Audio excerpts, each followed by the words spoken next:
এ কেমন অবিচার!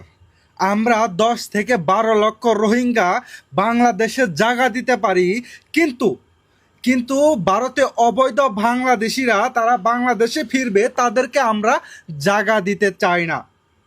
তাদেরকে আমরা জায়গা দিতে চাই না বাংলাদেশে। এ কেমন অবিচার!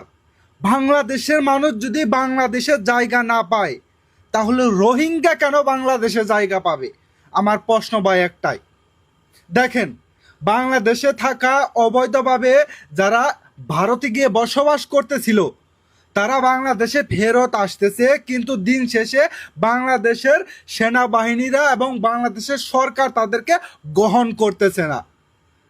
24 ঘন্টা 72 ঘন্টা পার হয়ে যাচ্ছে, মানুষ না খেয়ে কষ্ট করতেছে, অসুখে ভুগতেছে, দিন শেষে তাদেরকে বাংলাদেশে ঢুকতে দেওয়া হচ্ছে না। এর চাইতে দুঃখজনক বিষয় আর কি হতে পারে? হতে পারে না। এরাও তো আমাদের ভাই, এরাও তো আমাদের বাংলাদেশি ভাই।